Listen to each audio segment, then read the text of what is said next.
What's up, everybody? This is James from Real Jazz Piano, and today I want to show you a really fun way that beginners can explore some nice jazzy chord shapes. So today's not about the heavier side of music theory. Instead, it's more about giving you a sort of a musical playground where you can explore and absorb the sounds, the feeling, and the look of these really nice, mature, authentic chord shapes. Of course, the word beginner is a really broad term in jazz piano. I've broken this lesson into several different sections, and not everybody that calls themselves a beginner will necessarily feel comfortable doing everything that's outlined in the entire video. So I just want to encourage you to just jump in and basically draw the line where you feel comfortable. You don't necessarily have to cover everything that's in the video. And who knows, you might practice for a while and then come back and cover more of the video. All right, let's jump in. Here we go.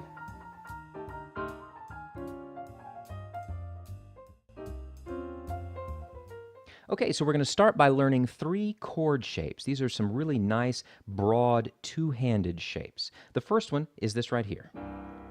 This is a voicing for a C9 chord. The left hand plays C and G, and the right hand plays E, B flat, and D. There's our first shape. Really nice. By the way, notice where I am on the keyboard for this. Here's middle C right here. So almost everything I'm doing is below middle C. I think that's a really good area of the keyboard to do this in. I really like that sound. Okay, so that's our first shape. The second shape is going to be exactly like this, except we're going to move every note up by 1 note. That gives us this right here. D flat 9. So now my left hand is playing D flat and A flat. The right hand is playing F, B, and E flat. By the way, there's a reason why some people might want to call this note C flat, but right now I'm focusing on making this easy to find the keys, and so I'm going to call it B. So there's our second shape.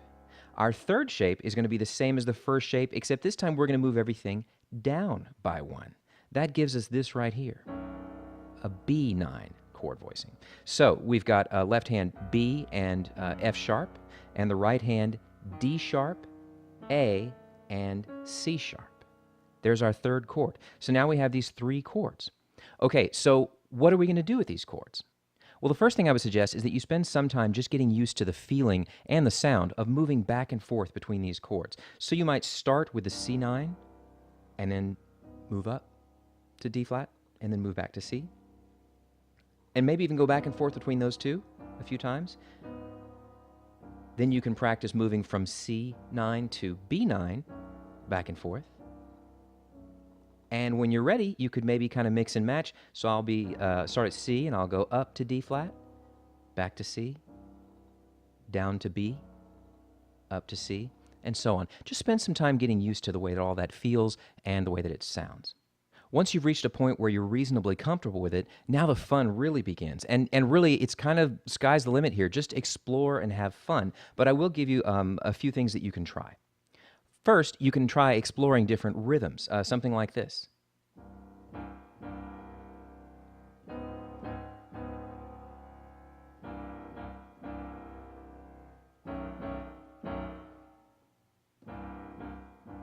And so on.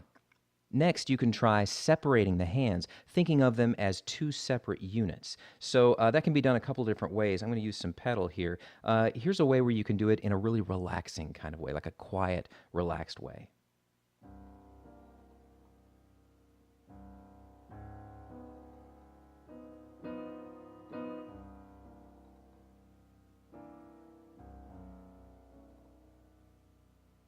And so on. Or you could do this in a much more upbeat way, something like this.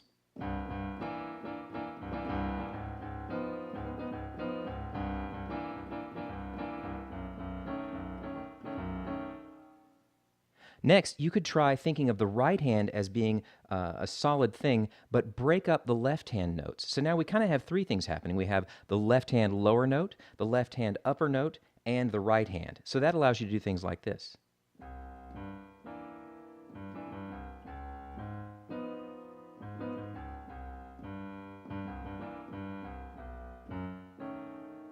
And so on. Next, we could try the opposite of that, make the left hand a solid thing, and break up the notes of the right hand.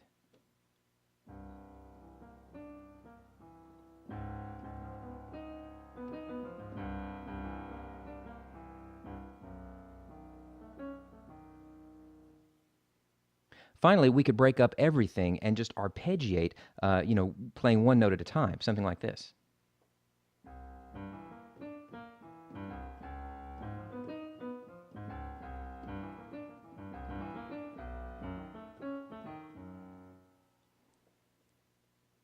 So my point here is not to get you to play, exactly like me or to give you any one exact way you have to do it. Rather, I'm hoping that you can just kind of run with this, just explore, really kind of take in what it is you're hearing, and use this as an opportunity to develop some hand independence, and just get into that whole jazzy sound. And that's a wrap. Thank you so much for watching. And there's more where this came from too. If you haven't already, I'd suggest that you spend some time checking out some of the other videos on this channel. Also, I'm continuing to make more videos, so if you subscribe to the channel, then you'll be that much closer to what's going on. Thank you again so much. Have a great day.